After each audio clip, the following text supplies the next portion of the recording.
and achieve success. In Lesson 3 of AP Chemistry, we'll be covering solubility rules and how to make solutions using the concept of molarity.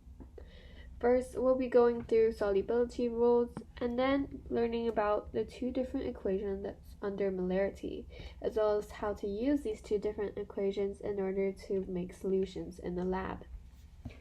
Firstly, solubility rules that you need to know on the AP exam involve how all nitrates are soluble, any compound with a group 1 ion is soluble, and any compound with ammonium is soluble.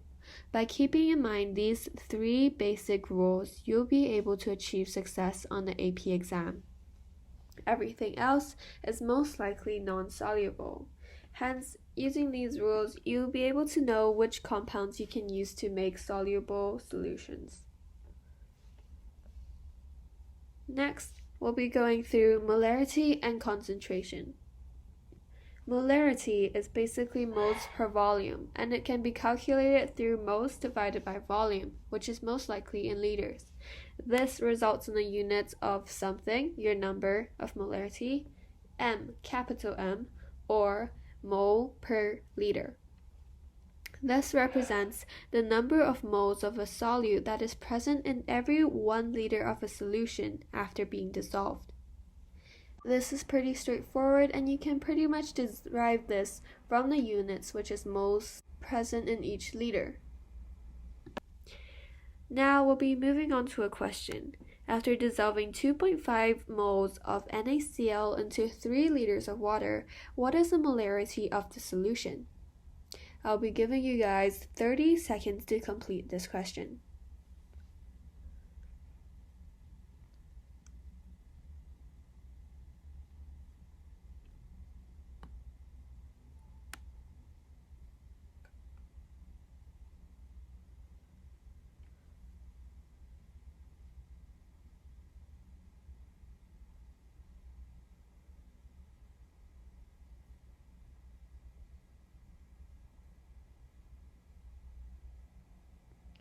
Were you able to solve it? I'll now be revealing the answers. As you can see, I basically took the number of moles as stated in the question and divided by the volume in liters. As we can see from the equation here, I basically just replicated it and put the answers in 3 sig figs, 0.833 moles per liter, or M. Next, we'll be going through the second most fundamental equations concerning molarity.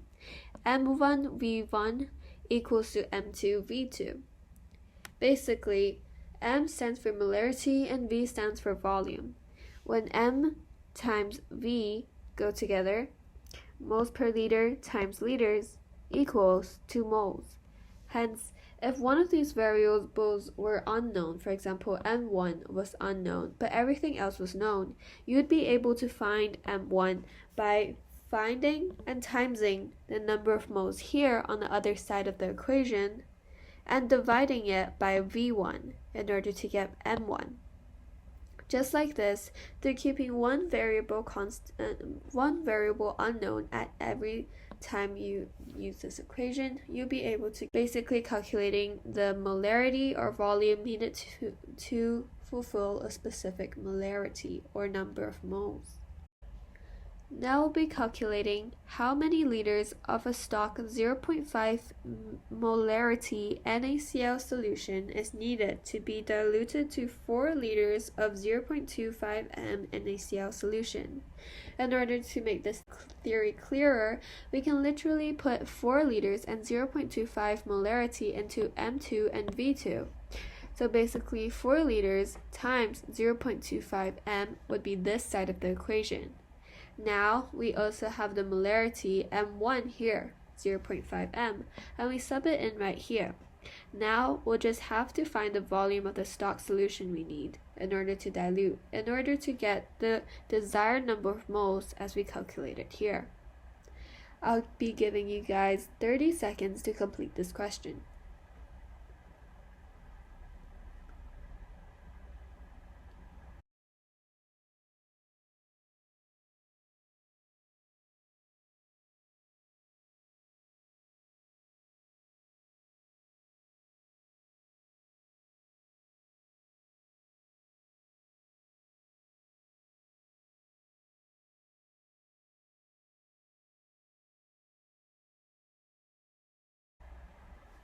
Were you guys able to complete it?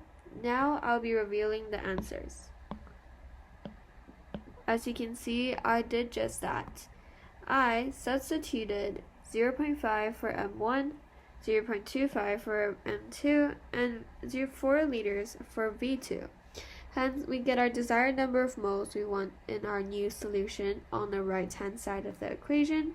And then, using this one unknown, we solve by dividing the 2 moles here by 0.5 molarity, giving you the volume of stock solution you need in order to dilute to the new solution. Next, we'll be going through how to create a solution from a solid.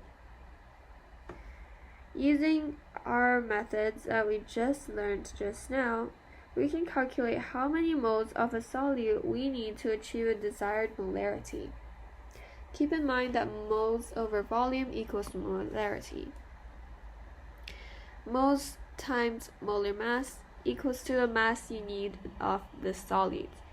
You mass this out on a weighing bowl on an electric balance as modeled here. Number 3. You prepare a volumetric flask with your desired volume and fill halfway with distilled water. This is so that you can pour in your solute and swirl to mix in the next step, making sure that everything is dissolved and nothing sticks to the bottom before filling it up to the top.